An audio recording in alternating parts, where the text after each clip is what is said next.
Imana ishimwe, Imana ihimbazwe. Muri iki gitondo twongeye kugirirwa umugisha n'Imana, ukongera kuboneka imbere y'Imana n'ishimwe rikomeye n'ibyo guhimbazwa.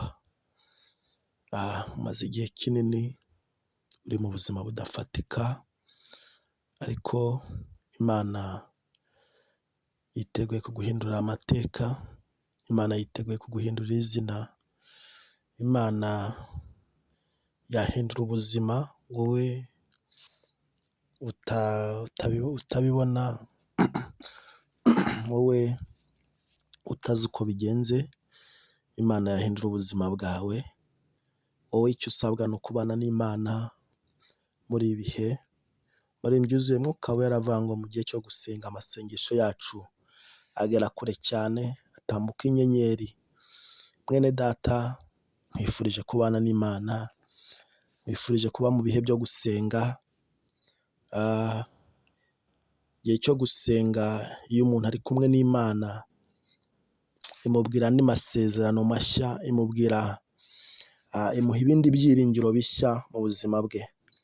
Haleluya, haleluya. Igitondo nk'iki turanezerewe, ni umugisha ukomeye kuba uramutse amahoro, ni umugisha ukomeye kuba ukiriho, ni umugisha ukomeye kuba uri mu kazi abandi barakavuyemo, ni umugisha ukomeye kuba ufite umuryango, ni umugisha ukomeye kuba ugenda bikemera. Hari benshi bacitse amaguru, hari benshi batareba, hari benshi babuze umwuka, ariko wowe uracyahumeka, wowe uracyafite ingingo zose, wowe uracyafite ubuzima.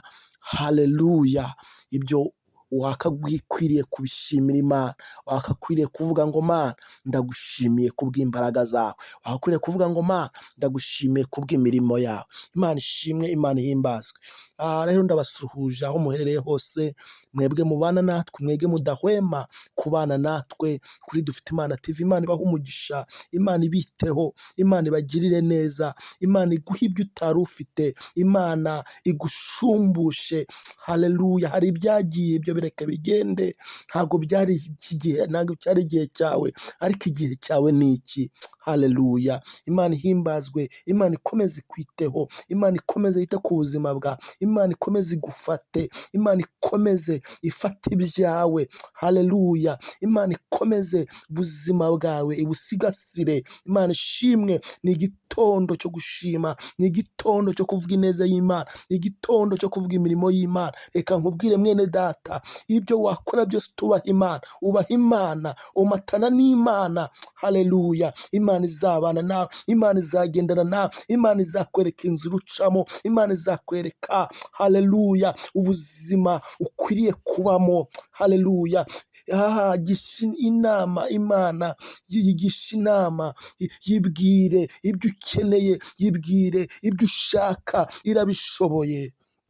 Haleluya, haleluya. Reka dushime Imana. Mana, mu izina rya Yesu ndagushimiye muri iki gitondo. Habwa icyubahiro. Uri Imana yacu, uri Imana yacu bwite. Imana ishimwe. Turagushimiye kubw'umugambi wawe mwiza udufiteho. Komeza urinde Abanyarwanda, komeza ugirire neza buri wese, komeza uduhe amahoro, komeza utugirire neza, komeza udusigasire mu izina rya Yesu Kristo. Ibitavuga Imana byose reka bikurweho n'imbaraga zawe. Duhagaritse imbaraga zose zaturwanya, duhagaritse imbaraga zose ibitavuga Imana byose ku buzima bwacu, ku miryango yacu, turabinetralije mu mbaraga zawe, mu butware bwawe, mu izina rya Yesu Kristo. Reka Mana uyu munsi, reka buri wese ahabwe umugisha nawe. Reka Mana uyu munsi, reka buri wese umwigaragarize, umwiyereke, abone ineza yawe, abone igitangaza cyawe kivuye kuri wowe. Urakoze mu izina rya Yesu. Amen.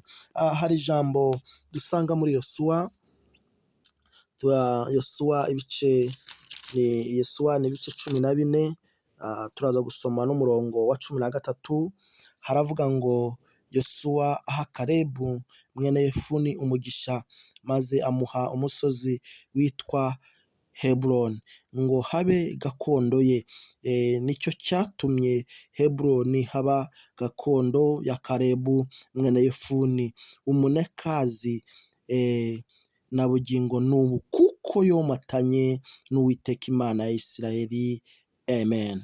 Yesu ashimwe. Uyu Yesuwa ngo Kalebu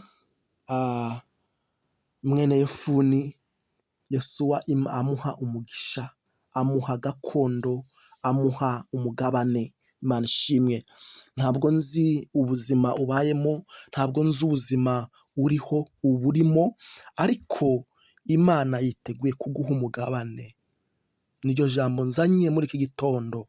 Imana yiteguye kuguha umugabane mama, Imana yiteguye kuguha umugabane papa, Imana yiteguye kuguha umugabane wa musore we, Imana yiteguye kuguha umugabane wa mukobwa we.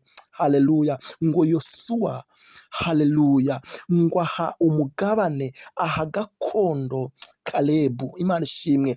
Aramubwira ngo uriya musozi ni uwawe. Ngo amuha umugabane.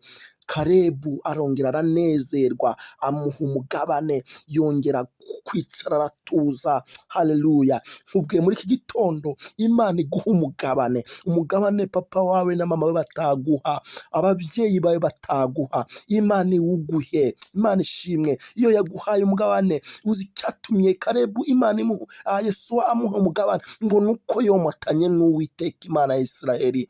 Imana ishimwe. Mukomatana n'Imana, Imana igiye iguha ibyo wowe utabasha gukora, Imana igiye ibasha kuguha ibyo wowe utakora. Imana ishimwe. Ngo Yosuwa ngo aha umugisha ngo Kalebu. Imana ishimwe. Hejuru avuga ngo uribuka ngo ikintu Imana yavuganye natwe. Haleluya. ngo turi ku musozi. Amen. Yesu ashimwe. Hari ikintu Imana yavuganye nawe.